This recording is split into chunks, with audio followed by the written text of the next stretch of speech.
Señor, abrimos nuestra mente, nuestro corazón, dejando todo aquello que ya lo tenemos incorporado en nuestra mente para aprender nuevas cosas, abrirnos a nuevas cosas que nos quiere decir tu palabra. Señor, en el nombre de Jesús y bajo la guía de tu Espíritu, damos inicio a esta clase del seminario. En el nombre de Jesús, agradecidos por esta nueva oportunidad que nos das. En el nombre de Jesús. Gracias. Amén. Amén. Muy bien. Que el Señor les bendiga. ¿Qué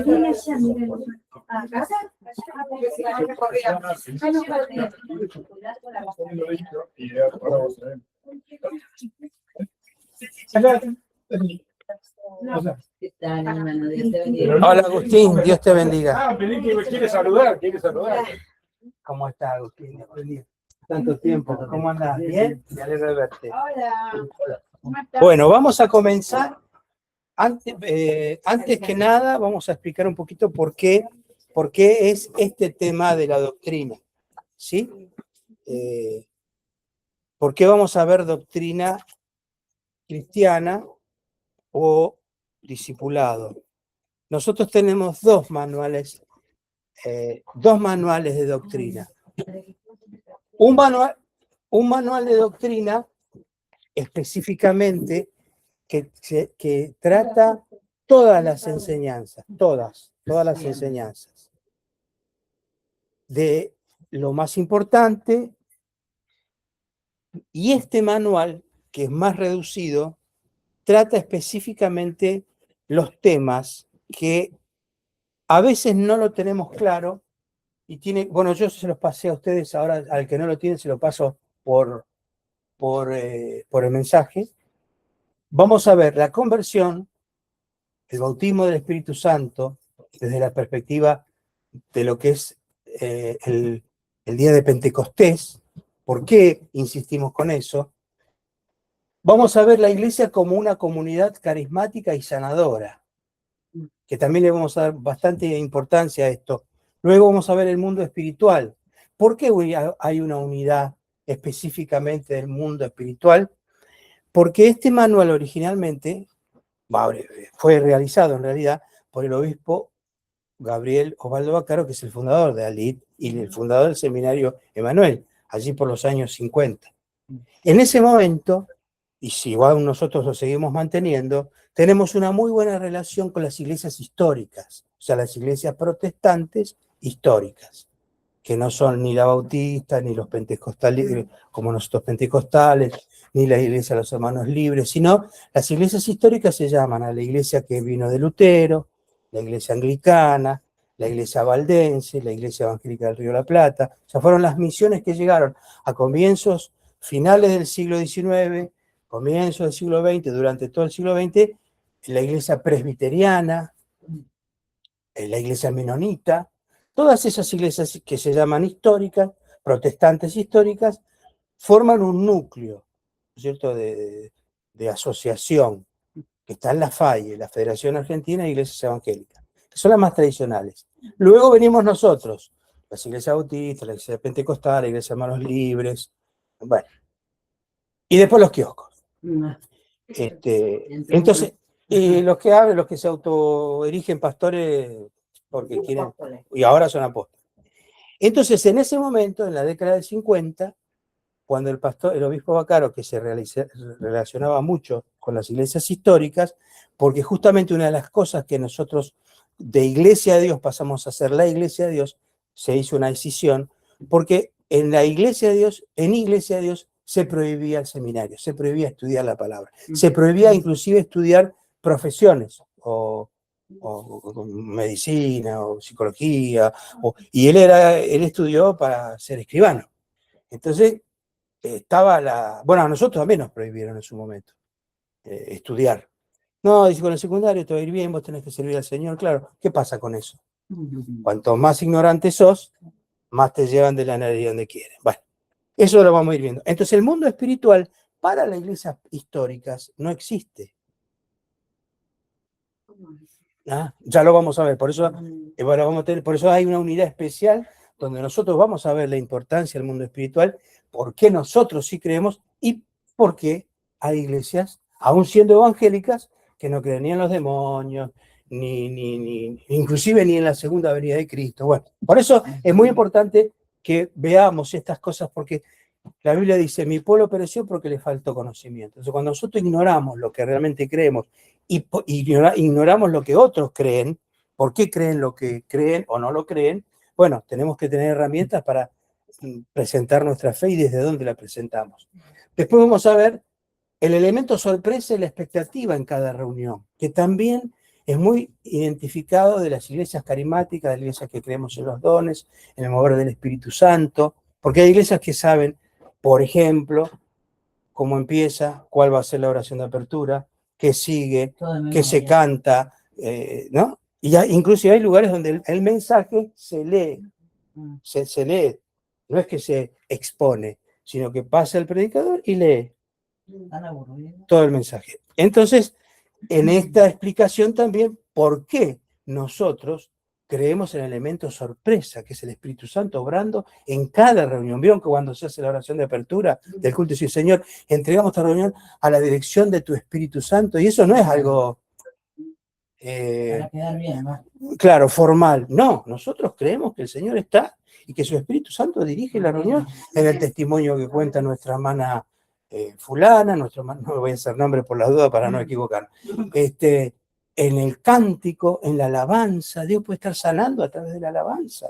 Nosotros hemos sido testigos de niños que han recibido el Espíritu Santo mientras nosotros estábamos cantando coros con ellos. En fin, Dios puede hacer como Él quiere. En esa unidad nos vamos a dedicar a eso. El tema de la santidad. A eso también vamos a desmistificar muchas cosas que lamentablemente se confunden con ciertos preceptos de moralina o de moralismo mal tomado o mal aplicado. Seguramente cuando hablamos de la comunidad carismática o la perspectiva pentecostal, ya estemos saltando a la unidad 7, que es la necesidad de los carismas o los dones espirituales. Lo vamos a ver, pero no lo vamos a pasar por alto, lo vamos a dar bien puntual. Y luego el retorno de Jesucristo, que también, como les decía, hay iglesias que no creen que va a estar el arrebatamiento. Y había una hermana, ¿cómo? Iglesias evangélicas, ¿No creen en la venida? no, creen en la venida, pero no en el arrebatamiento. No en el rapto, exactamente. ¿Y cómo sería entonces? Claro, bueno, por eso hay que venir el día que...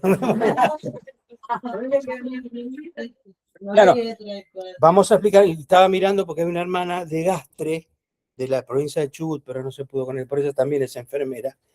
Ella me hizo una pregunta el otro día porque le empezaron a hablar del 666, del sello de la vista, del QR, de los chips y toda esa historia, que tiene mucho que ver con una postura de la segunda venida, del anticristo y toda esa historia.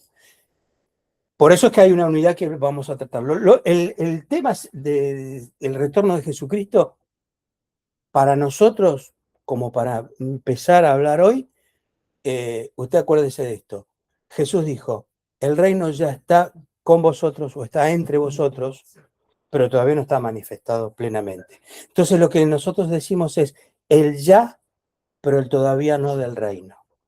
O sea, con la venida del Señor se hace presente el principio del reino de Dios. Por eso cuando oramos el Padre Nuestro decimos, venga a nosotros tu reino. Venga a nosotros tu reino. Bueno. Ahí está Sandra, justamente. Hola, Sandra. Ay, Dios, me había olvidado. A ver. Ponete en silencio, por favor. Estoy trabajando. No te preocupes. Ya sabíamos que estás trabajando. Ponete en silencio. Si no escuchan todos. Y está en el medio de... En Gastre, es un pueblo muy alejado de Chubut. Centro norte creo que es, así que nuestra hermana querida tenía estas dudas que las vamos a estar descifrando, ¿no? Ahora, antes que otra cosa sigamos, quiero que recordemos lo siguiente.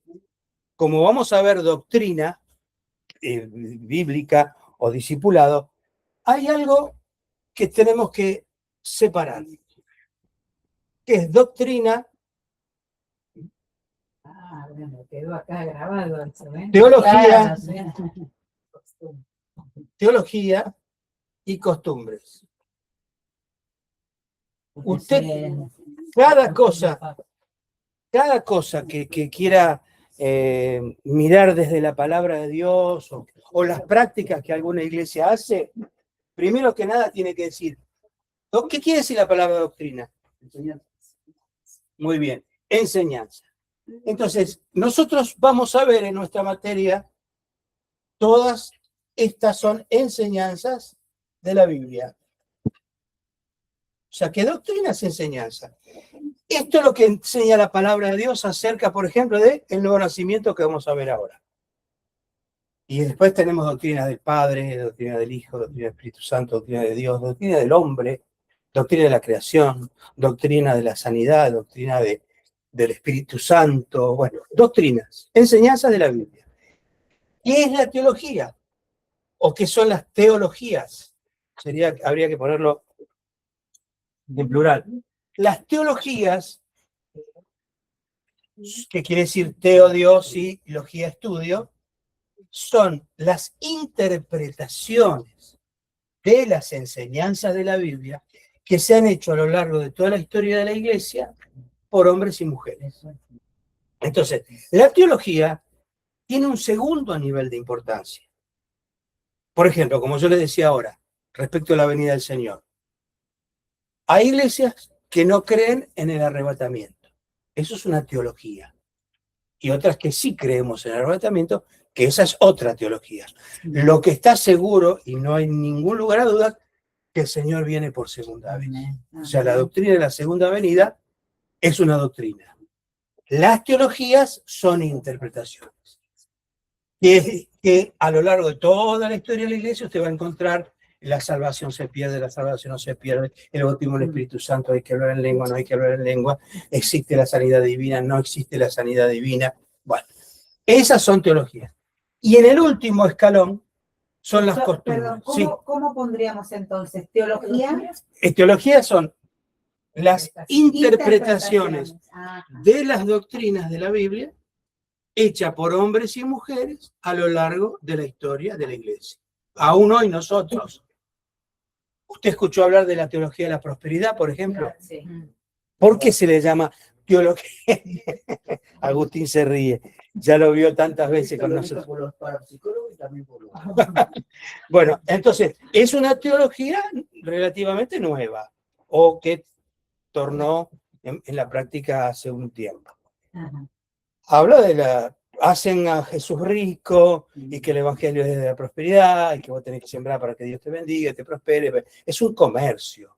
Sí. Nosotros no estamos de acuerdo, pero se le llama teología porque es una interpretación de algunas doctrinas de la Biblia, pero que están tergiversadas. Y las costumbres es la práctica cultural de cada región, de cada país. Por ejemplo, hay países donde las mujeres se visten de determinada manera y en otros lugares, si usted se viste como en ese país, es visto mal, está mal visto. Las costumbres de la comida, las costumbres... ¿Se acuerdan? No sé si ustedes han ido de iglesia donde los varones se sentaban de un lado y las mujeres de otro. Lugares donde las mujeres no podían acicalarse. ¿Qué término, ¿Qué es acicalarse? No podían arreglarse, no podían depilarse, no podían usar pantalones. Los hombres no podíamos... ¿Cómo? No, creía que hablaba de los hombres, no podían depilarse. Los hombres, no. Por ahora eso no existe, o por lo menos no existe, por ahí existe. Sí, de los nadadores. No, pero en las iglesias, digo. Entonces, cuando usted, ¿por qué, por ejemplo, en muchos lugares no se comía morcilla o prieta? Por la sangre. Entonces, eso era una cuestión de costumbre, no doctrina de la Biblia. Entonces, cuando ustedes vienen con algo así, usted inmediatamente tiene que ir a este cuadrito, es decir, ¿esto que me están trayendo es una doctrina bíblica? ¿Es una teología o es una costumbre? Entonces usted lo separa y sabe a qué atenerse. Decir, bueno, está bien. En esto podemos hablar, podemos discutir o podemos conversar. En esto es una costumbre, ¿no? ¿Por qué? Porque ¿saben cuál es el problema? Equiparan al mismo nivel de la doctrina las costumbres. Eso es un peligro. Entonces, si vos comes, para algunos, ¿no? Sí. Si vos comes morcilla, no sos salvo. Si las mujeres usan pantalones, no son salvas. Si las mujeres hablan mucho, no,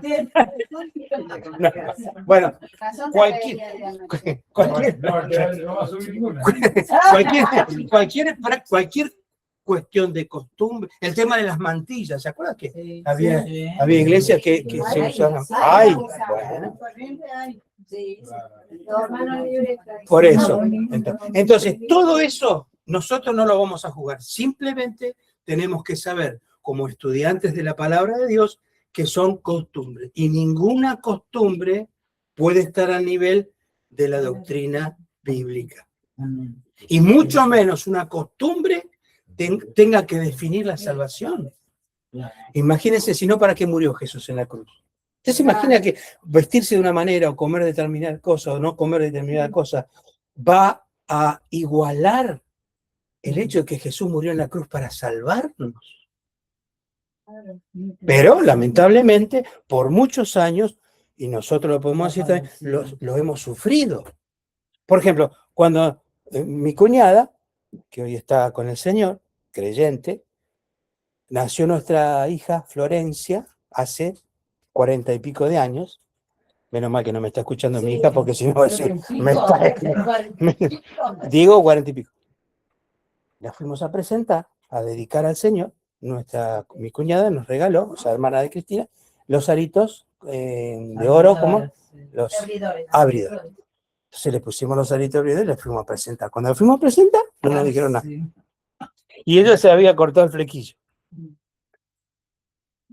Los presentaron y después nos llamaron aparte y a ella, yo era el ayudante del pastor, ¿no? Entonces a ella la pusieron en disciplina por haberle puesto los aritos y por haberse cortado el cepillo, el flequillo. Pareció que era como un cepillo. El cepillo. Y a mí no, porque yo ayudaba al pastor. Ah, discriminación. Claro, porque si te ponían. Eso es una costumbre. Y hasta por ahí nomás una costumbre. Son, Después, ¿qué pasa? Bueno, eso es medio como tosco, digamos, pero ¿qué pasa cuando la teología se mezcla con la doctrina? y ahí hay que Ahí, como un hilo muy ahí, finito, ¿eh? y bueno, en cada tema, por eso lo estudiamos. De acuerdo a cada tema vamos a Por ejemplo, analizarlo. que Jesucristo no es Dios. Por ejemplo. Claro, bueno, eso ya es una secta. Claro, sí. Todo Que aquel. Dios Jehová, por ejemplo. Claro, bueno, para nosotros son sectas. No es una doctrina cristiana. Es más, inclusive en algunos temas que vamos a tratar, vamos a ver que tenemos más coincidencias con la Iglesia Católica o con las iglesias históricas que justamente Con nuestras propias. con inclusive hay muchas iglesias que se han desviado tanto que ya directamente no están predicando la salvación por gracia de Jesucristo. Predican obras. Me llamó la atención que nombraste iglesias históricas a los menonitas. Claro, sí. Pero no son los menonitas que vos pensás. Ah, Eso ¿no? que ves, eso que viven. Sí. Sí, son lo mismo. Sí, sí. Menonita hay uno solo. Sí, sí. La iglesia menonita. Claro, también tienen distintas Ahora prácticas. se han Algunos están los que viven en comunidad y después están las iglesias menonitas que tienen una, por ejemplo, nuestra secretaria, la hermana Judith Peña, que trabaja en Buenos Aires, ella se congrega en una iglesia menonita y es una iglesia más bien histórica, pero no de las de comunidades. Pero en definitiva existen igual. Bueno, esto presentado, esto es importantísimo y por eso siempre cuando retomamos una materia o empezamos un año de clases, queremos darle esto, porque esto aclara mucho, mucho, mucho nuestra postura, nuestra tranquilidad también al estudiar la palabra de Dios. Entonces, esto siempre hay que tenerlo presente. Ahora vamos a ver la necesidad. Esto, Sí. pastor, quedó claro de la primera hora, porque Agustín Ya se acordó enseguida. y hace cuántos años Claro. que Eso quedó. Pero no importa tener que repetirlo, porque como dice Mirta Legrand, el público se renueva. Pero sí, eso digo, Pero es que verdad, eso que claro. yo pueda declarar A mí- la realidad. A mí me ayudó muchísimo, yo lo aprendí siendo pastor y siendo profesor. Yo lo aprendí, lo enseñó el pastor, no me acuerdo si fue Miguel Ángel o Jorge Bacaro, allá en la sede del seminario, y yo, qué interesante. Y entonces ahí me Qué empecé buen a, método, ¿eh? a Desmenuzar. clarificar un poco más, porque si no, siempre te queda la duda. Y está muy bien lo que dijo Gabriela, quizá lo de la costumbre es más satírico o tosco, como dijo, que la diferencia entre teología y esa doctrina. es. Bueno, ahí va, para eso está nuestro estudio.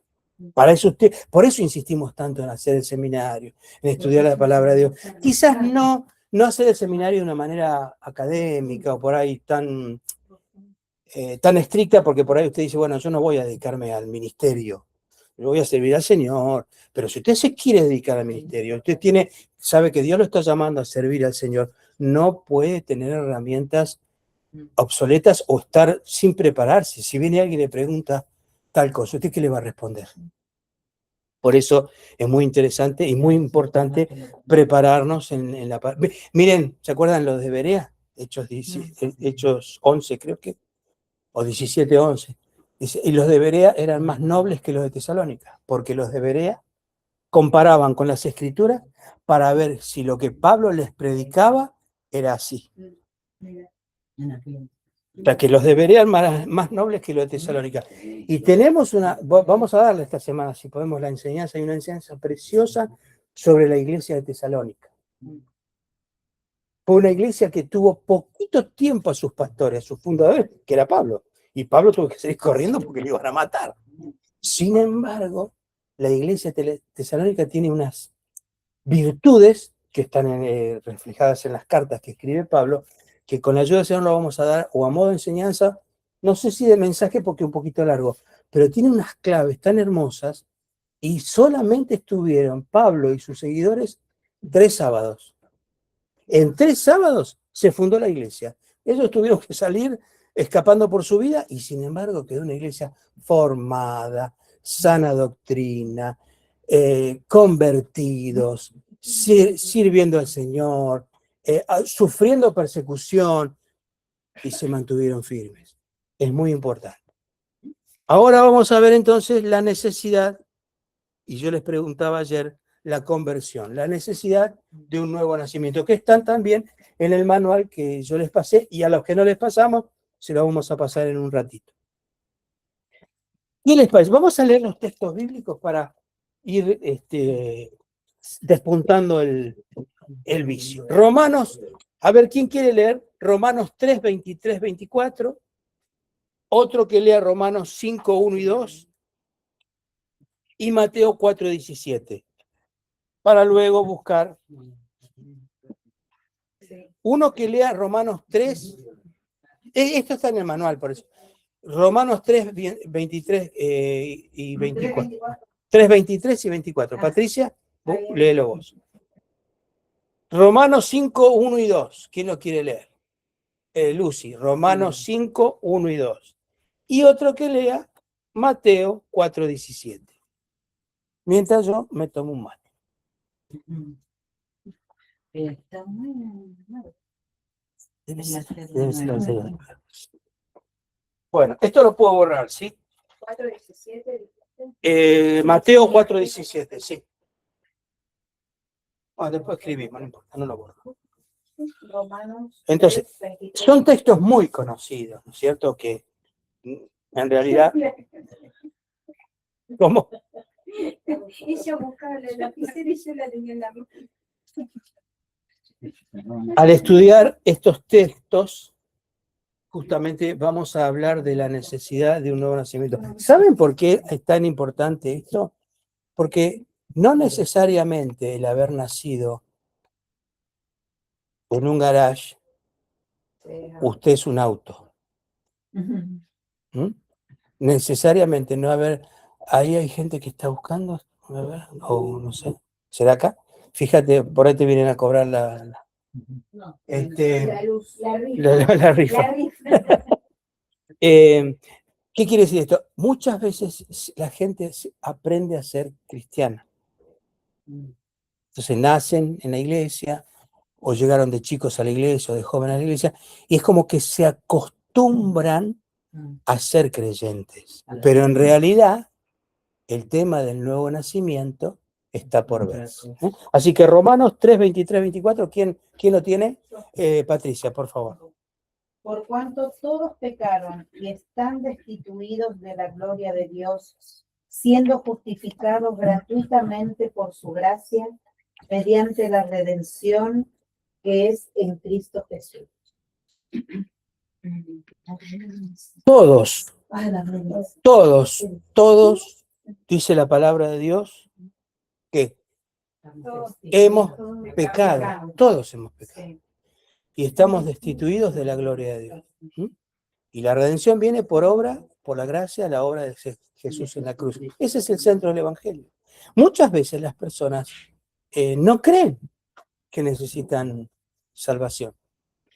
Pero yo no hice mal a nadie. Yo no estoy en pecado. Si yo no me peleo con el vecino, yo amo a mi suegra, yo hago cosas buenas, le ayudo a los pobres. Bueno, mucha gente, ¿por qué? Porque viene de la raíz del catolicismo, que es la salvación por obras. Entonces, como se creen que son buenos, no necesitan salvación. Y ese es el grave error que muchas veces se comete, inclusive en la iglesia evangélica. Romanos 5, 1 y 2. Pues está Ana Lucy.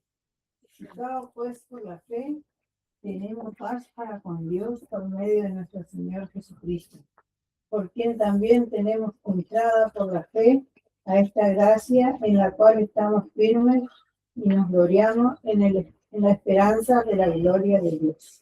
Exactamente. Justificados pues por la fe.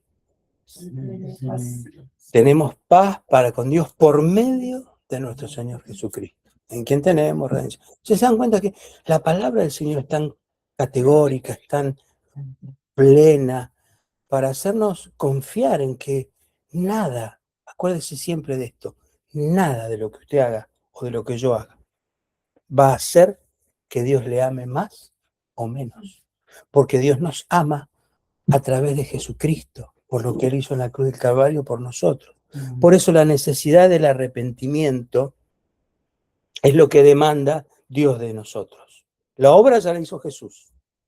Lo que pide del ser humano, que se arrepienta, que reconozca que necesita al Señor. Por eso, Mateo 4:17, ¿quién lo tiene para leer? Desde entonces comenzó Jesús a predicar y a decir: arrepentíos, porque el reino de los cielos se ha acercado.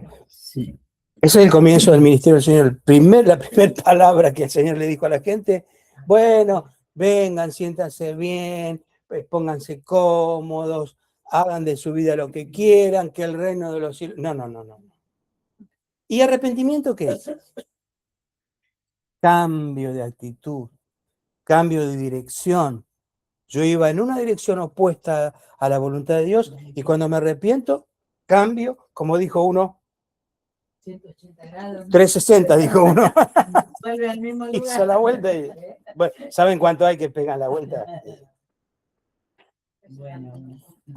El arrepentimiento es, dice otro texto, otras versiones dice: cambien vuestra manera de pensar, para que así cambie vuestra manera de vivir. Eso es arrepentimiento, es darse cuenta. La palabra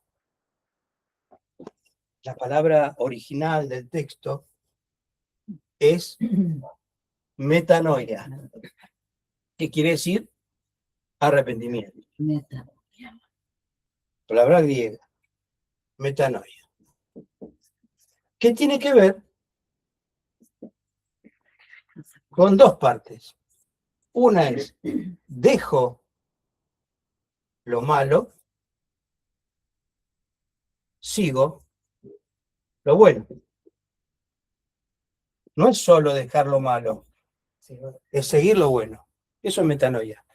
Cambio, dejo lo malo, dejo lo oscuro, dejo lo que antes hacía, dejo mi antigua manera de pensar, turbado, en contradicción, como dice nuestro manual, la contradicción con Dios, la contradicción con la naturaleza, la contradicción con uno mismo y la contradicción con los semejantes. Eso es el fruto de vivir sin arrepentimiento, ¿no? Entonces, esto es muy importante. Y hay una parte que tenemos aquí, que está en el manual, que la quisiera leer.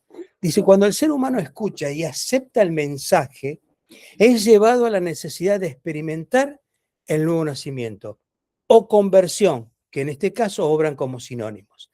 La fe es dada como un don divino por el Espíritu Santo y el corazón del ser humano la acepta y le posibilita realizar la limpieza de su vida por el sacrificio de la cruz. Por tal motivo, decimos que la vivencia básica de la fe pentecostal es la conversión. Y es un poco lo que yo les preguntaba ayer, o los que estuvimos para los que están conectados y no saben, en un momento de la reunión yo les preguntaba, anunciando esta materia, si hay una conversión o varias. Pero también primero, realmente la conversión, ¿usted se acuerda del día que se convirtió?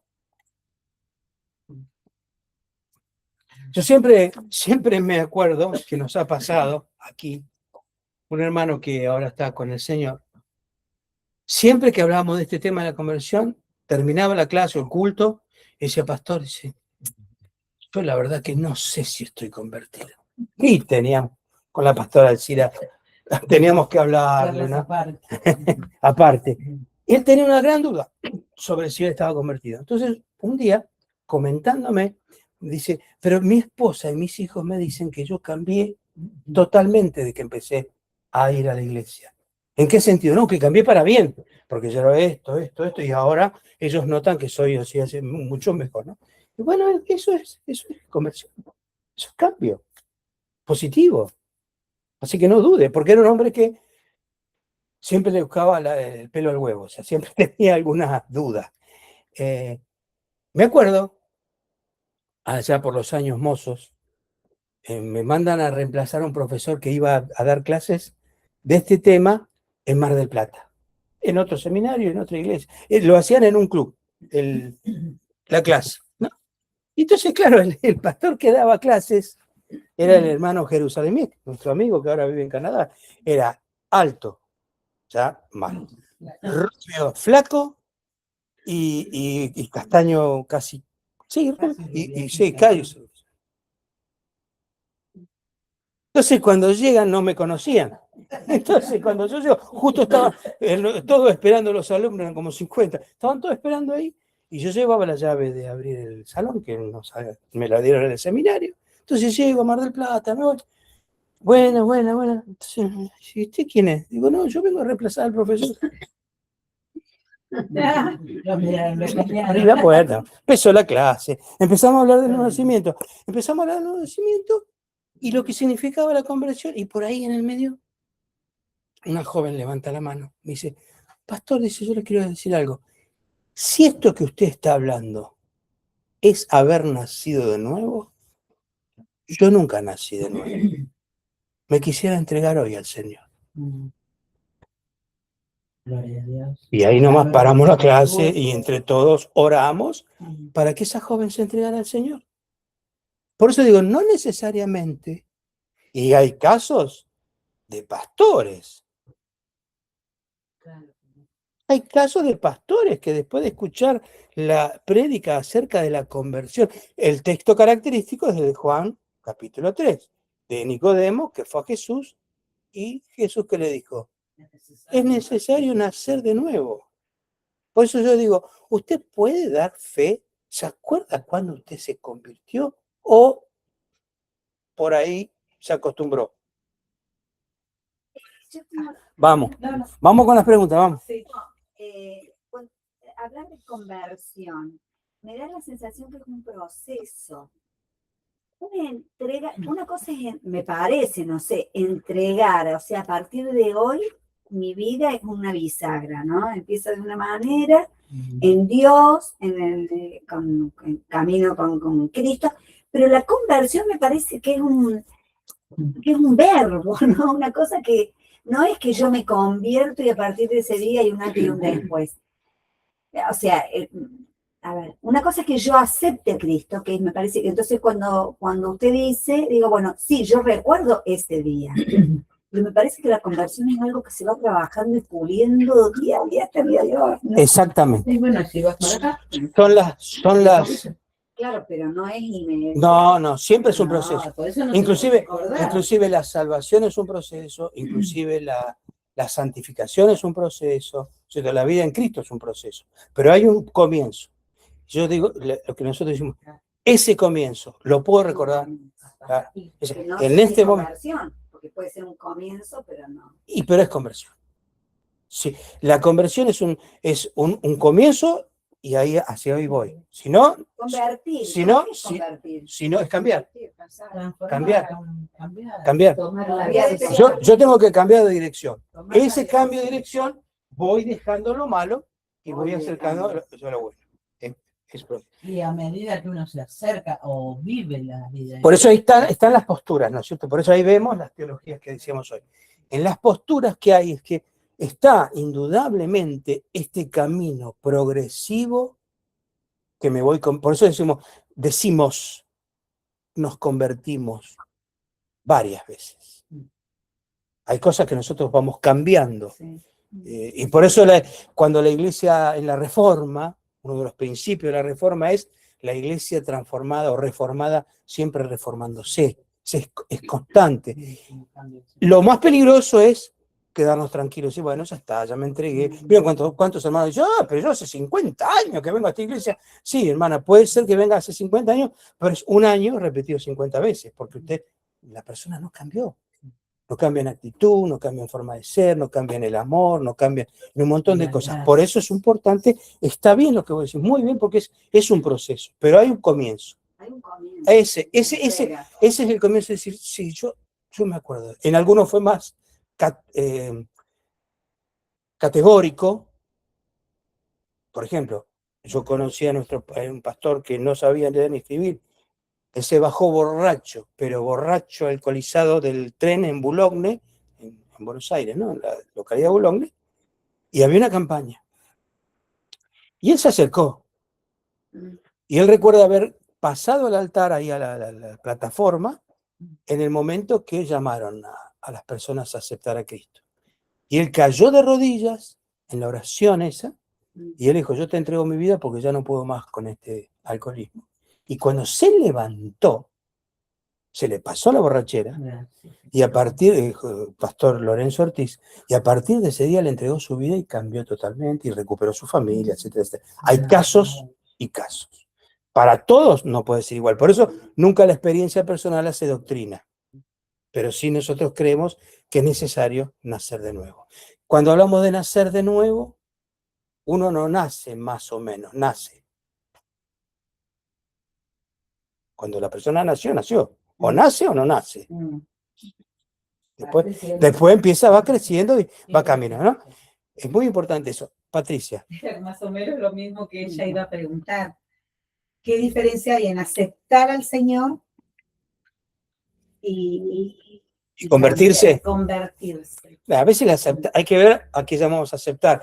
Esto, por ejemplo, O sea, de la oración. No es solamente, o sea, como que vos esperás que algo, viste, que te caigas Puede al pasar. piso o que, viste, una Puede cosa pasar. así. Sí que puede pasar. Puede pasar.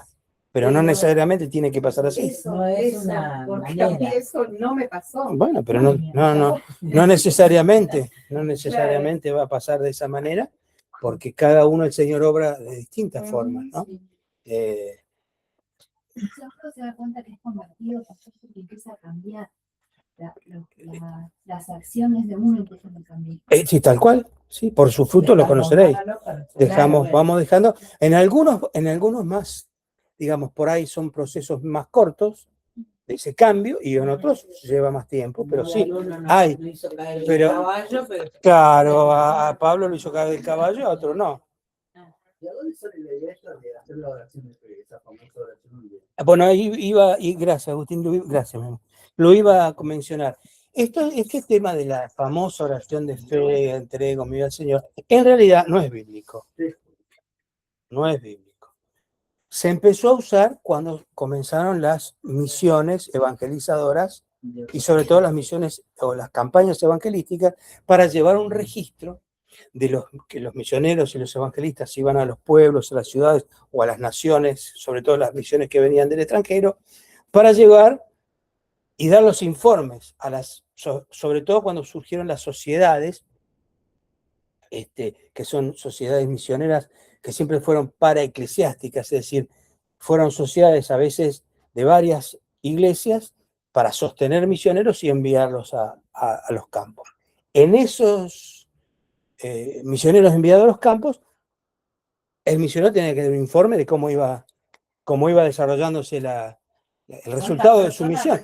Entonces se empezó a utilizar la contabilización y para hacerlo se empezó a dar a práctica la oración de fe. Tantas personas pasaban, hacen la oración de fe y estaban los diáconos o los ujieres anotando qué cantidad. En realidad, vos podés estar sentado en el último lugar y desde ese lugar hacer la oración en el sentido de si yo te entrego mi vida, Señor, porque así no puedo más. Y eso es aceptar a Cristo. Es el momento donde vos aceptás la obra de Jesús por vos, que te perdona, que te arrepentí de tus pecados, y a partir de ahí comienza una nueva vida, indudablemente.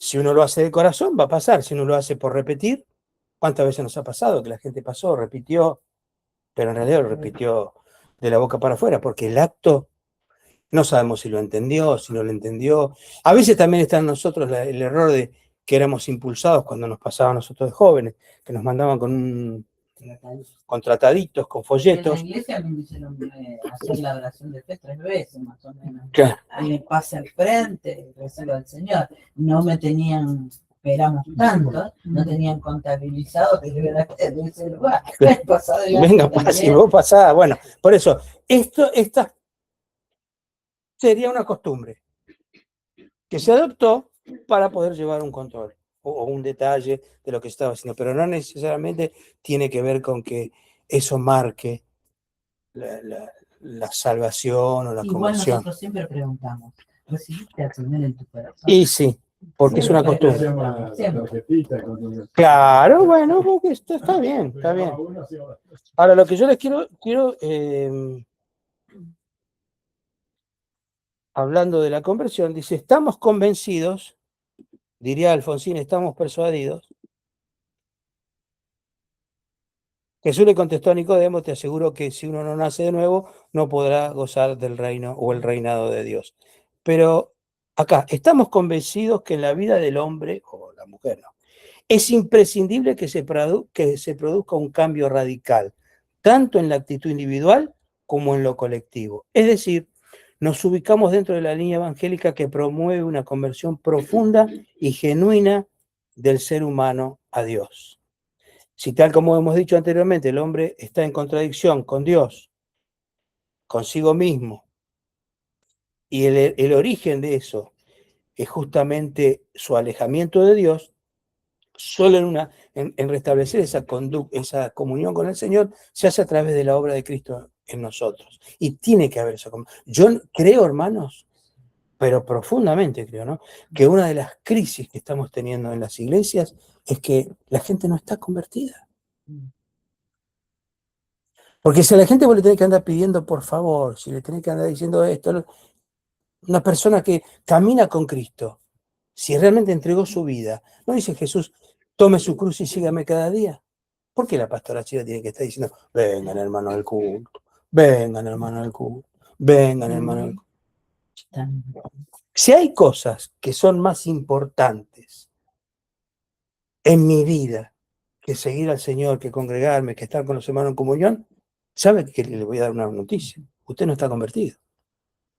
Si usted pone excusas, no está convertido. Perdóneme que le diga, a los que están allá también. Siempre pasa algo, te enfermas, tenés que trabajar. Bueno, eso no. Pero un día... Y la condición es reunirse. La condición es convertirse, seguir a Cristo. No, pero la condición, o sea, esto es una manifestación de que, bueno, si vas a la iglesia o no vas a la iglesia, va a marcar si sos convertido o no. Absolutamente, es una. Es ¿Por una. qué? Y porque la vida es comunidad. La vida de comunidad, es decir, yo inmediatamente que nazco de nuevo, paso a pertenecer a la iglesia del Señor, a la familia y al cuerpo de Cristo. Yo no puedo vivir aislado. Si yo vivo aislado, ¿cómo es un organismo aislado? No puede vivir aislado. Debo pertenecer. No quiere decir que no voy a faltar nunca, no quiere decir que no voy a tener, uno tiene que dedicarse a la vida a la vida que le corresponde, pero en la actitud de cambio, de transformación, de extender el reino de Dios. ¿Cómo vamos a extender el reino de Dios si cada uno estamos por nuestro lado? Por eso es muy importante el hecho de entender que pasamos a formar parte, mirá, esto es muy importante. El hombre renacido es un hombre libre, independiente de toda forma de atadura o sujeción al viejo estado o al viejo orden de cosas. De ahí que su entrada a la iglesia, a la comunidad del reino, del nuevo mundo, se haga de forma inmediata. En la iglesia se respira anticipadamente el reino de Dios, aunque éste no esté aún plenamente establecido. Y eso es el ya, pero todavía no del reino. Por eso dice la Biblia, como 2 Corintios 5:17, el que está en Cristo nueva criatura es. Las cosas viejas pasaron, son todas hechas nuevas. Como cristianos seguimos creyendo en la realidad imperiosa de un nuevo nacimiento. Sin estar en comunión con Dios, el hombre todavía no alcanza la plenitud. O sea, que a la persona que todavía le falta ese toque de la necesidad de estar con los hermanos, quizás yo fui muy crudo de decir, no está convertido. El proceso todavía no le está llegando a completarse. Porque yo necesito estar con mis hermanos. Pero no solo por mi necesidad, sino porque la palabra del Señor dice que necesitamos estar en comunidad para reflejar el reino que tanto se necesita. En este sentido, hay algo que aclarar. Vivimos en una sociedad que cada vez nos empuja más al individualismo.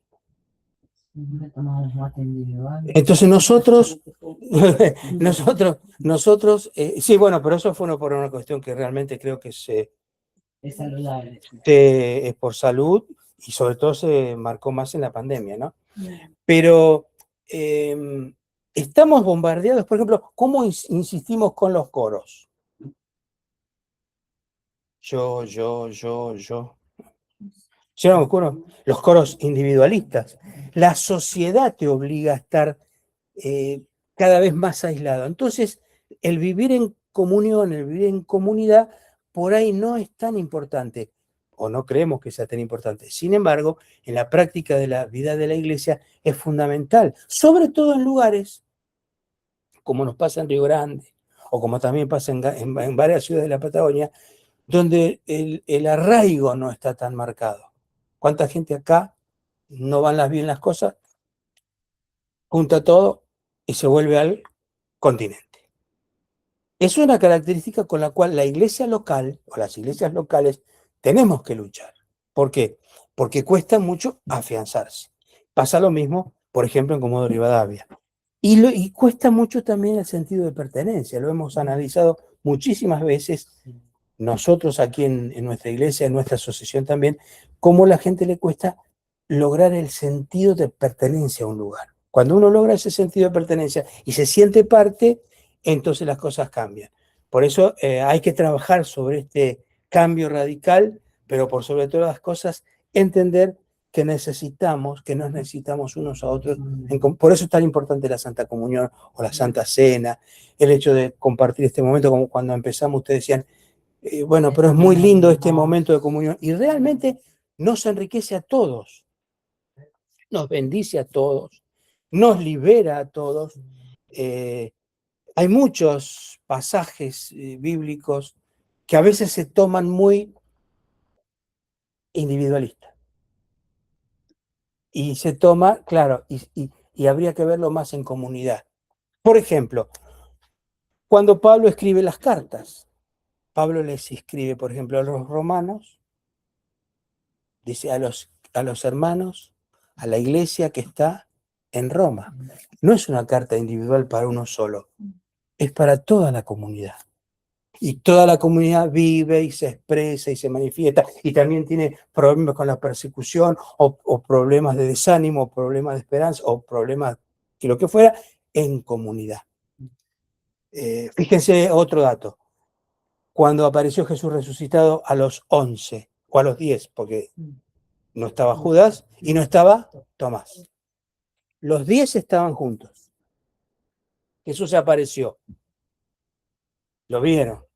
Y digo, miren, no soy un fantasma, tiene algo que comer. Bueno, lo vieron ahí, ¿no? Y le dijeron, Tomás, que no estaba con ellos.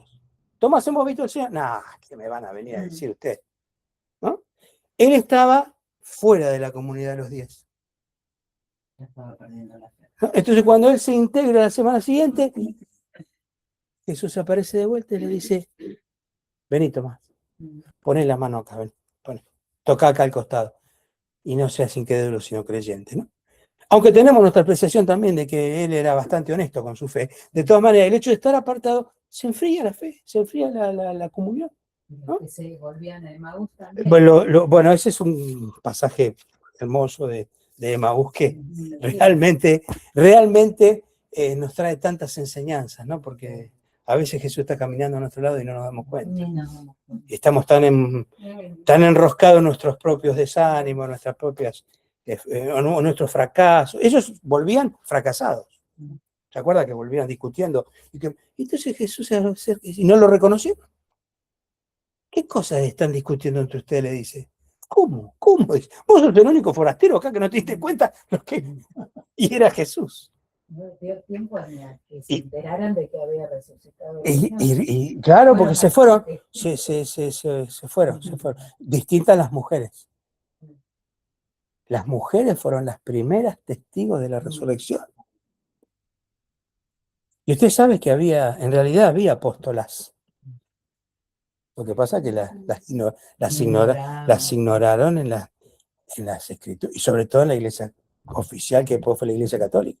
No les convenía que hubiera mujeres. Por el machismo. Por el machismo. No, y también la cultura machista. Claro, sí. Y como decíamos anoche, fíjense lo que leíamos anoche. La viuda en Segunda de Reyes era la viuda. ¿Y quién era la viuda? ¿Cómo se llama la viuda? Invisibilizada. Ahora el profeta Eliseo. Y así muchos textos. Muchos textos. Claro. Hay iglesias que las mujeres allá y los hombres son los que... Bueno, y esa cultura, eso no es bíblico. Sí, eso no es bíblico. Y hay muchísima discriminación y estamos luchando con eso. Bueno. Muy bien. Ahora estamos todos convertidos. Estamos todos convertidos allá también, ¿eh? Somos una comunidad Exacto. integrada por apóstolas. Uh-huh. No puedo ni abrir la boca. Acá mandan las chicas. ¿Cómo decía se viene el matriarcado? Decía que era la casa de papel. Se viene el matriarcado. Bueno.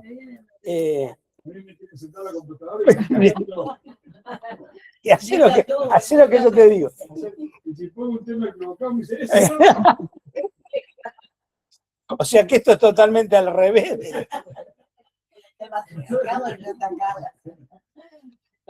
Dios bendiga el trabajo.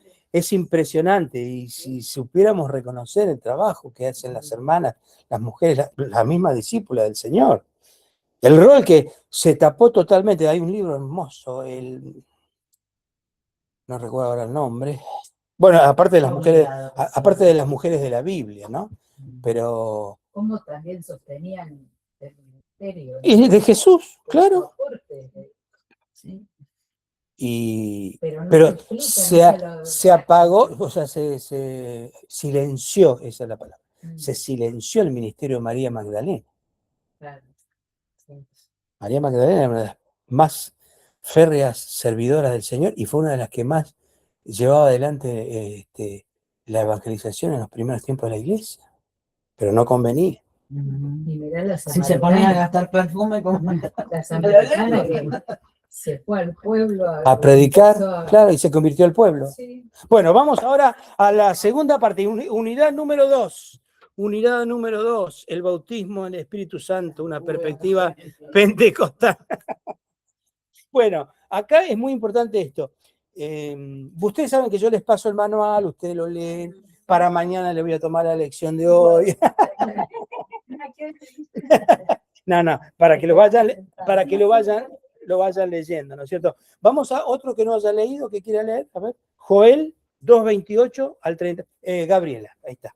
Vamos a trabajar. Joel 2:28, 32. ¿Quién no leyó más? A ver. ¿Quién quiere leer? No trajiste los lentes. Vos sabés que en Comodoro Rivadavia me pasó lo mismo con una hermana que perdió los lentes. 2:28, 32. Joel 2:28, 32. No pasa nada. Y Alcira, Sí, Alcila, como dice mi nieto. Mateo 3:12. ya puede ella. Mateo 3:12. Qué lindo, O sea, ¿por qué nosotros Joel 2, 28? 28, Eso está en el manual, ¿eh? Bueno, Quédense tranquilos que eso está en el manual.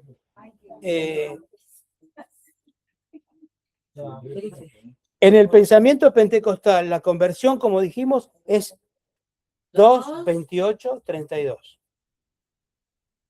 La conversión es la primera obra del Espíritu Santo. Siempre tenemos que saber que hay dos partes.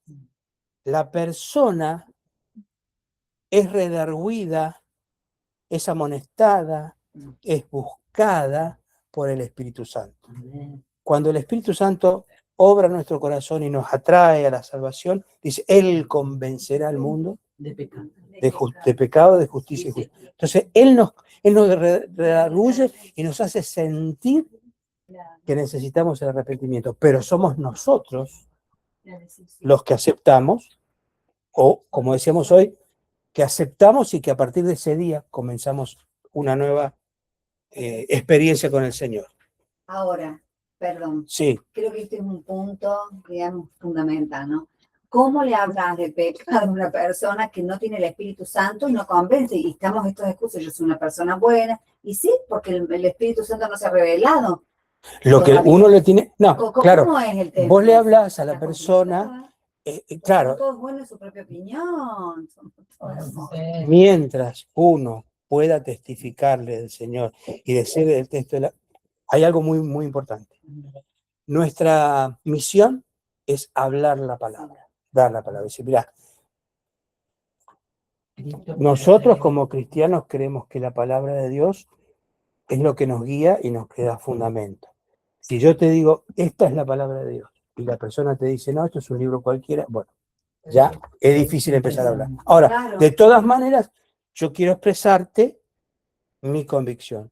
Yo creo que la Biblia es la palabra de Dios y la palabra dice que todos somos pecadores, que nos hemos equivocado, porque pecar es errar el blanco. Y pensamos que estamos bien, pero en realidad estamos mal. Y eso es lo que decíamos en la unidad anterior, la contradicción con Dios, la contradicción con nosotros mismos, la contradicción con nuestros semejantes y también, algo que muy poco se predicaba, ahora se está predicando más, es la contradicción con la naturaleza, con el medio ambiente, con todo lo que el ser humano es el mayor depredador, ¿no? Entonces, uno le da la palabra. Si la persona no quiere aceptar, queda sembrada.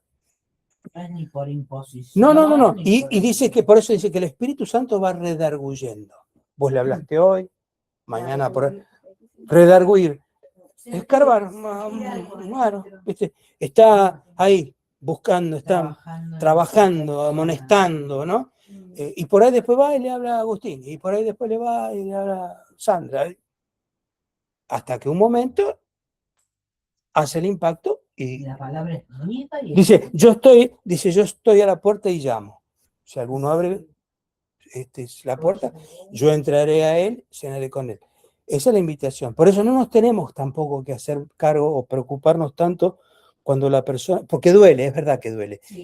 Cuando la persona no te quiere recibir, cuando vos le hablas con amor, no con imposición, y te dicen, bueno, yo sé lo que hago. Bueno, Señor, encomendamos la palabra y que el Señor haga la obra. Porque nosotros no vamos a cambiar a nadie. Así como no nos podemos salvar a nosotros mismos, tampoco vamos a cambiar a nadie. Pero creemos que el Espíritu Santo hace la obra. Así como un día lo hizo en nosotros, por ahí, como decíamos hoy, algunos fuimos más rápido a entregar, nosotros no. Bueno, el Señor sabe. Y la palabra dice que es el Espíritu Santo el que convence. Ese, por eso estamos diciendo, claro, uno da la palabra y el que va a hacer la obra es el Espíritu del Señor. Entonces, la primera obra es la obra de la conversión y la segunda es la del bautismo en el Espíritu Santo. Vamos a leer Joel entonces, por favor, Gabriela, 2, 28, 32. Y después de esto derramaré mi espíritu sobre toda carne, y profetizarán vuestros hijos y vuestras hijas, vuestros ancianos soñarán sueños, y vuestros jóvenes verán visiones. Y también sobre los siervos y sobre las siervas derramaré mi espíritu en aquellos días. Y daré prodigios en el cielo, en la tierra, sangre y fuego, columnas de humo. El sol se convertirá en tinieblas y la luna en sangre, antes de que venga el día grande y espantoso de Jehová. Amén.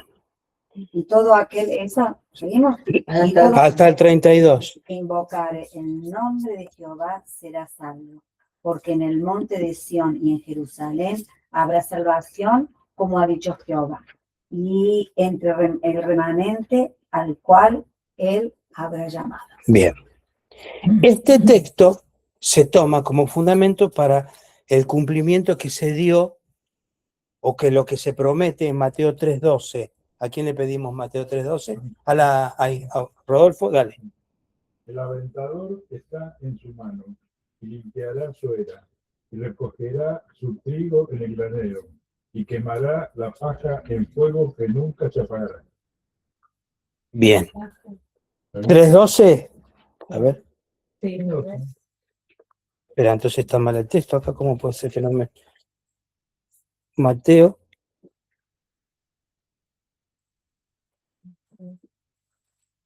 Ese es el mensaje de Juan el Bautista, ¿sí?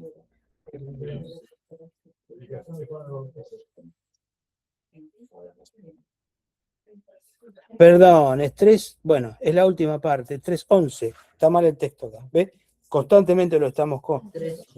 Yo la verdad os bautizo en agua para arrepentimiento, pero el que viene tras mí, cuyo calzado yo no soy digno de llevar, es más poderoso que yo. Él os bautizará en Espíritu Santo y fuego. Así que acá hay otro texto que hay que corregir, 3:11. ¿Eso lo tenemos para imprimir? Si querés imprimirlo, sí. Sí. No sé si te lo pasé. Ah, no sé. Sí, el teléfono. Si no, ahora yo después me fijo y les paso a todos los que se conectaron y los Pasé que... al grupo la canción también. Bueno, a Paola le tengo que pasar, a Agustín se lo voy a pasar, y bueno, a vos, Sandra. Entonces, esta promesa que estaba en el Antiguo Testamento al pueblo de Israel, dice, y además va a ser para todo el que cree. Y en ese momento, cuando Juan el Bautista anuncia lo que Jesús va a hacer, es otra de las promesas que se cumplen puntualmente el día de Pentecostés, capítulo 2 de Hechos. Estando todos reunidos, Jesús ya lo había dicho, yo les voy a enviar el Espíritu Santo, cuando yo me vaya, Él va a venir, Él va a ser el Consolador, y ese bautismo es el que se cumple y es el que se cree que estuvo a lo largo de toda la edad de la Iglesia. Hubo momentos de mayor práctica y de mayor intensidad, y hubo momentos de adormecimiento. Y la Iglesia fue pasando por alturas, por momentos más altos en la experiencia del Espíritu Santo y por momentos más bajos. Y al final del siglo XIX, comienzo del siglo XX, vuelve a haber un movimiento, por eso es el movimiento pentecostal, un avivamiento que surgió en distintas partes del mundo en forma simultánea, en China, en África, en Estados Unidos, en Chile, que después se fue extendiendo. Que es la persona que cree en Jesucristo es sellada por el Espíritu Santo. Eso es una. ¿Usted cree en Jesús? Usted se convierte al Señor. Usted cree en Jesús. Su vida es sellada, dice la palabra de Dios, por el Espíritu Santo. Usted es del Señor. Y esa seguridad no la tenemos que perder nunca. Usted y yo somos del Señor. Ahora, la llenura, la experiencia, como llaman aquí, la segunda obra de la gracia de Dios, es el regalo, el bautismo en el Espíritu Santo. Ay, tengo una duda que se me viene ahora, pero capaz que nada que ver con los textos. A ver. Cuando dice en el Salmo, ¿no? Que nuestros nombres están escritos en el libro de la vida. Sí. ¿Qué quiere decir? Que ya el Señor nos ha elegido de antes, como dice también. Ahí donde te metí. Ay, Ya lo vamos a, estamos hablando de- ya lo vamos a ver. de aceptar, pero Sí, bueno, capaz que sí, se bueno. me vino por eso. En realidad tiene que Tiene ver que ver. con lo que Jesús dice, yo soy la puerta. El que por mí entrare será salvo. Entonces, De aceptar, sí. vos en el momento que atravesás por la puerta, en el momento que aceptás a Jesús, ahí se escribe tu nombre en el libro de la vida. No es que no, Claro, porque el que lo rechaza, no está escrito en su nombre. claro, se borra. Entonces ahí está, pero no me quiero meter en eso porque no tiene que ver con la doctrina del Espíritu Santo, pero sí tendría que ver con la doctrina de la predestinación. Y ahí es un tema más delicado que no lo tocamos acá, sino que lo tocamos en el otro manual, que es la doctrina que trabaja. Somos predestinados y que Dios ya nos predestinó delante de la fundación del mundo. Y entonces con ese criterio hay gente que está salva de antemano y hay gente que está perdida de antemano. Entonces por eso no es otro tema. Entonces acá la segunda obra, por eso cuando dice la Biblia, seréis investidos del poder, cuando Jesús lo promete, es Hechos 1.8. ¿Mm? Hechos 1.8, ¿qué dice? ¿Lo saben de memoria? No. A ver quién lo sabe. A ver quién lo quiere leer. Hechos 1.8. Nada de memoria. Pero cuando venga el Espíritu Santo sobre ustedes recibirán poder y serán mis testigos, tanto en Jerusalén como en Judea y Samaria y hasta los confines de la tierra. Pero recién ahí me seréis testigos.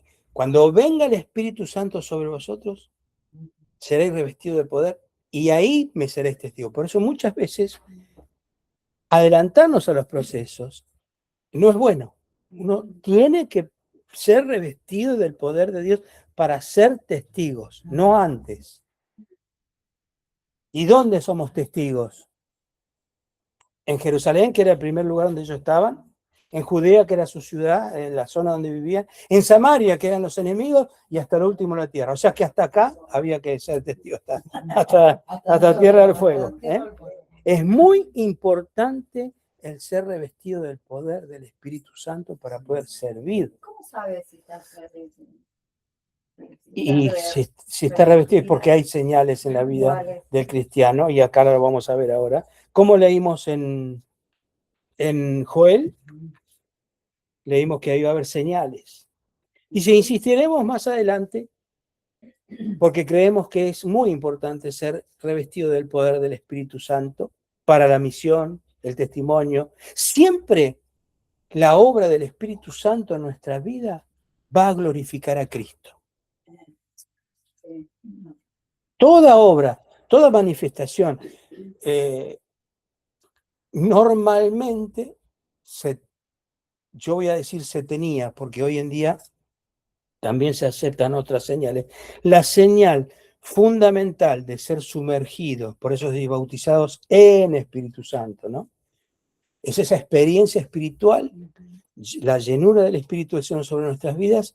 En muchos casos se daba, y se daba por los textos bíblicos que analizamos también en Hechos, el hablar en nuevas lenguas o en lenguas humanas o angelicales, como dice Pablo.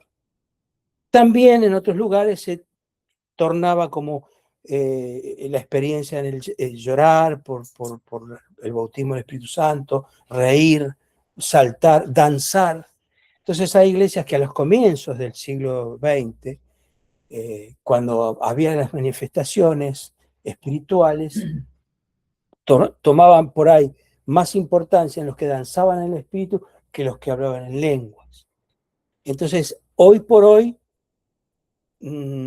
ya eso lo vamos a ver cuando, bueno, yo saqué la presentación, cuando hablamos de los dones y carismas y cuando hablamos del desarrollo de los dones espirituales. Pablo habla claramente, dice que todo tiene que hacer en forma decentemente y en orden. Por eso a veces muchas iglesias pentecostales, carismáticas, son acusadas de ser escandalosas, están todos locos, están a los gritos, ¿no es cierto? Entonces, siempre es bueno buscar el equilibrio y dejar que los dones se manifiesten. Ahora, la señal del bautismo, obviamente, siempre fue el hablar en lenguas, pero también se ha aceptado, como en otros lugares, que por ahí, en vez de hablar en lengua, la persona tiene un cambio, tiene una llenura, tiene una discusión al servicio, y se ha comprobado que no necesariamente habló en lenguas. Y está la postura que dice que al menos una vez en el bautismo del Espíritu Santo habló en lenguas que no necesariamente son entendibles. La Biblia dice que algunos hablan en lenguas humanas o angelicales. Y también hay quien las interpreta. Y en cuanto están los dones, por eso cuando veamos el tema de los dones, vamos a ver esa posibilidad. Por eso la señal, como me doy cuenta, uno puede ser hablar en lenguas, otro puede ser, en casos hubo de un llanto profundo, de una risa profunda, pero no es que siempre va a ser así, sino que... Distinto como distintas son las personas. Exactamente, exactamente. En un tiempo, la teología y la costumbre que habíamos anotado acá, decía que el que no hablaba en lenguas, yo señalo acá, pero no está más escrito acá, decía que el que no hablaba en lenguas no era salvo. Bueno, no tiene nada que ver y no es eso lo que nosotros estamos diciendo. Es una señal de que el Espíritu Santo está hablando a nosotros. En algunos casos ha sido manifiesto, muy manifiesto, y en otros no. Sí, hermana. A veces en reuniones, por ejemplo, a mí me pasa que cuando las alabamos, yo lloro. Eso también es un toque de espíritu. ¿Puede serlo? Porque después me he sentido cambiada para mejor. No sé. Hay distintas manifestaciones. El tema del llanto puede ser motivado por una emoción, obviamente, pero esa emoción puede ser tomada por la necesidad que el Espíritu Santo está haciendo una obra en tu vida. De hecho, por eso la experiencia no es doctrina, pero con lo que a mí me pasó, cuando me entregué al Señor, que era muy jovencito, caí de rodillas y comencé a llorar. Y era que yo tenía como una imagen que era como una catarata de llanto, y me levanté totalmente libre, y a partir de ese día yo entregué mi vida al Señor. Yo me acuerdo de esa experiencia. Ahora, lloraba, bueno, ¿ves? Esas son experiencias que uno no se olvida, y hay que dejarlo correr. Y obviamente es el Espíritu Santo que está trabajando en tu vida. No quiere decir eso, o que sea un don, ¿no? Pero por eso, cuando veamos el tema de los dones y las manifestaciones de los carismas, tenemos que entender que siempre tiene que ser para edificación del cuerpo de Cristo. Y sobre todo cuando, más que nada, el llanto, hay distintas clases de llanto. Hay personas que, por ejemplo, comienzan a hacer un llanto, un gemido, entonces ya, dice la Biblia, ustedes que son espirituales juzguen, porque a veces hay una manifestación que no tiene que ver tanto con lo espiritual, sino con algún problema que necesita liberación, oración, y eso se hace aparte. Bueno, vamos a entrarlo cuando toquemos el tema, pero si a vos te libera y te bendice, déjalo que el Señor siga obrando en tu vida. Cuando uno se siente bien y ve que hay cambio, y por ahí uno diariamente, no sé, quiere buscar más del Señor, todo eso, porque es algo que el Espíritu hizo. Exacto, sí. Pero otros por ahí se ponen a reír, y por eso parece más loco, ¿no? Ahora hablo en lengua, me río, bailo, cualquier cosa. Sí, bueno, ya saben, ya saben, ya saben. La hermana Cristina está loca. Bueno, pero sí es bueno que expliquemos esto, aunque no vamos a entrar en el tema de los dones, que lo queremos hacer en orden. Y no siempre pasa. Nos pasó hace poquito en Comodoro también, en el culto, para que no se malinterprete. O sea, por ahí hay un momento donde uno en el culto estamos todos cantando, adorando al Señor, y hermano, den libertad al Espíritu y todos alabamos al Señor, y después se termina. Ahora, cuando las cosas si uno quiere, lo dice Pablo en su palabra, en la palabra de Dios, si alguno tiene el don de lengua, hable en lengua, pero hable en su casa, edifíquese y ore, porque cuando uno habla en lenguas, se edifica a sí mismo. Y pida a Dios interpretarlas. Yo sé que esta es parte de otra unidad, pero pida a Dios, ¿por qué? Porque es para edificación de la iglesia. Acuérdense, el ejercicio de los dones espirituales es para edificación del cuerpo de Cristo, que es la iglesia. Por eso dice que hay sanidad, palabra de sabiduría, de ciencia, dones de fe, de milagros, el hablar en lenguas, bueno, ¿cuál más? Un montón hay. Pablo dice unos, pero pues también después en otra carta dice, está el que tiene el don para administrar, el don para presidir, el don de la misericordia. Otros tienen el don de ser hospedadores, hay infinidad. Como decía, de dar con liberalidad. Y de dar con liberalidad, exactamente. Lo poco que está faltando ahora es que los que dan con liberalidad. Pero es muy importante que le demos lugar a que el obrar del Espíritu Santo se mueva y que realmente el don de discernimiento, me falta, el don de discernimiento. Yo a veces le doy gracias al Señor. Bueno, a veces no siempre, porque la que tiene el don de discernimiento es mi esposa. Sos vos, sos mi esposa. Sos vos. Porque a mí si me pasa eso, no podría predicar, claro. Porque el que tiene el don de discernimiento se da cuenta que te están mintiendo en la cara. Por eso Jesús decía, a Jesús no le podía pasar nada porque él los miraba y decía, él sabía lo que había dentro de los... Y él se lo decía, claro, si vos se lo llegás a decir, ¿sabes qué? Se arma la podrida. Pero bueno, cada uno con el don que Dios le ha dado para edificación del cuerpo de Cristo. Por eso, no es que porque Dios te dé un don, vos te vas a hacer el que... el más, claro, el más, no. Falta dones de sanidad. Sí. ¿Por qué? Y hay que buscarlo. Hay personas que lo tienen y no lo ejercen. Por eso cuando vamos a ver ahora la unidad, creo que mañana, cuando vemos el don de sanidad o los dones, hay que ejercitarlos. Y debemos pedirlos. Y dice la Biblia que debemos pedir los dones.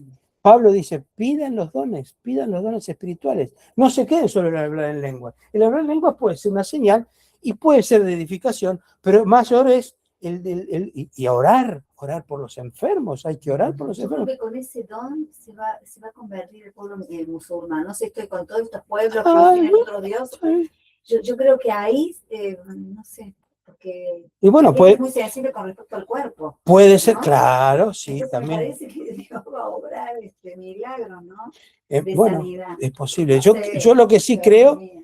que sí, pues, obvio. Pues, Tiene que haber cosas sobrenaturales, ¿no? En estos pueblos, sí, donde hay otros dioses, sino como. Claro. hay una consigna que dice, ¿los milagros producen fe o la fe produce milagros? Sería cuestión de analizarlo, ¿no?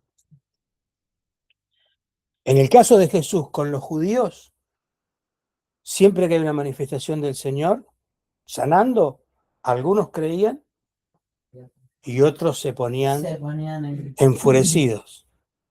Y así pasa muchas veces, porque también los milagros son testimonios para los que no creen. Lo que pasa con esta mujer, ¿cómo se llama? Que iba en colectivos, esta mujer que está de la iglesia católica. En la iglesia católica, sí. Sí. Y ella, o sea, fue algo que ella tampoco esperaba, ¿no? ¿Cómo se llama? Sí, no me acuerdo el nombre. Sí, un nombre. Sí. ¿Cómo? La que es de Rosario, no me acuerdo. Sí. Pastor, y por ejemplo, el Señor en su lugar, en su lugar donde creció, él no pudo hacer tantos milagros. Porque no creyeron, no lo aceptaban a él. Y fíjense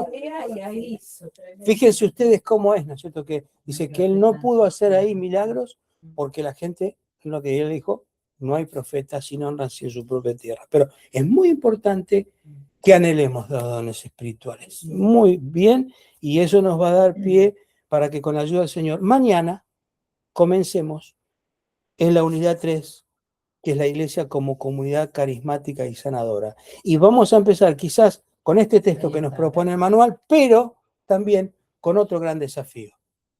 Cuando la comunidad sanadora, que debería ser la iglesia, termina siendo una comunidad tóxica. Como siempre decimos, a veces hay pastores que enferman a la iglesia y hay iglesias que enferman a los pastores. Ustedes saben que con respecto a esto voy a decir un testimonio que en este momento me viene. Cuando nosotros tenemos un anexo, luego un anexo que en este momento se lo dimos a otra congregación para que lo pueda trabajar, porque por más de 40 años nunca dio fruto en la ciudad de Sarmiento, provincia de Chubut. Es un anexo de la iglesia de Comodoro Rivadavia, pero es una iglesia de Alit. Y en su momento, el pastor Miguel Ángel Benítez y la pastora Elba, que son pastores en San Francisco Solano, la provincia de Buenos Aires, tiene una iglesia con mucha gente, con un trabajo social, comunitario, de muchos años, una localidad muy pobre, muy humilde. Sin embargo, es una de las iglesias que más aporta en cuanto a todo. Ellos tomaron la decisión de ir a administrar y hacerse cargo de ese anexo porque no tenían pastor. Y cuando vamos a instalarlos, imagínense ustedes, ellos dejan una iglesia funcionando, trabajando, con músicos, con alabanza, con escuela bíblica, todo, y van a un lugar donde había 4, 5, 6 hermanos.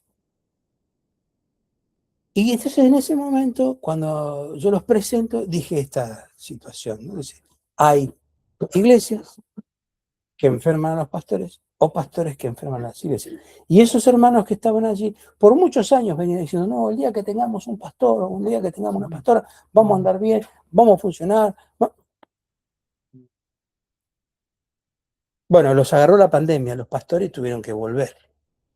Pero el tema fue que estos hermanos se mal acostumbraron y fueron siempre hermanos caprichosos. Carretas. Como decíamos en nuestro tiempo, carretas. Y hoy en día tuvimos que dárselo a otra congregación que trabaje ese lugar porque nosotros no teníamos más herramientas. Por eso, a veces, hermanos, nosotros tenemos que cuidar eso. Por eso, ¿qué es una comunidad sanadora, una comunidad terapéutica? Más allá de los carismas. No se olviden que Corintios tenían todos los dones. El hablar en lengua, el profetizar, palabra de ciencia, palabra de sabiduría, discernimiento de espíritu, milagro, fe, pero también tenía el que se acostaba con la esposa, con la mujer de su padre. Teníamos los más ricos que venían primero, comían la Santa Cena y le dejaban las sobras a los más pobres hermanos que venían a la Santa Cena, la grieta. Y estamos hablando de una iglesia llena, aparentemente, del poder del Espíritu Santo. Y sin embargo, entonces, ¿cómo hacemos para que nuestra comunidad sea verdaderamente una comunidad con los dones, pero también sanadora? Donde podamos sentirnos, diría, apapachados, ¿no? Acobijados, abrazados, no solo por el Señor, sino por nuestros hermanos. Padre, te damos gracias, Señor, en esta tarde, por haber podido compartir este tiempo, tanto los hermanos y las hermanas presentes, como los hermanos que se han podido conectar a través de internet. Bendecimos sus vidas, bendecimos, Señor, este tiempo de reflexión, de búsqueda, de tratar cada día de que tu palabra alumbre los ojos espirituales, nuestro entendimiento espiritual, nuestros oídos, pero también para poder ser hacedores de tu palabra. Bendecimos a cada hermano, cada hermana. Tú conoces las necesidades, Señor. Tú conoces las distintas circunstancias por las que estamos atravesando y creemos con todo nuestro corazón que tú eres nuestro Señor, que tú eres nuestro libertador, que tú eres nuestro sanador y nuestro proveedor, Señor. Bendecimos tu nombre y te pedimos que nos despidas con tu presencia y con la paz de tu Espíritu Santo, Señor. En el nombre de Jesús, te damos gracias a ti, Señor. En el nombre de Jesús. Amén. y amén. Que el Señor les bendiga ricamente. Mañana, Dios mediante, con otro nuevo link para los que se conectaron.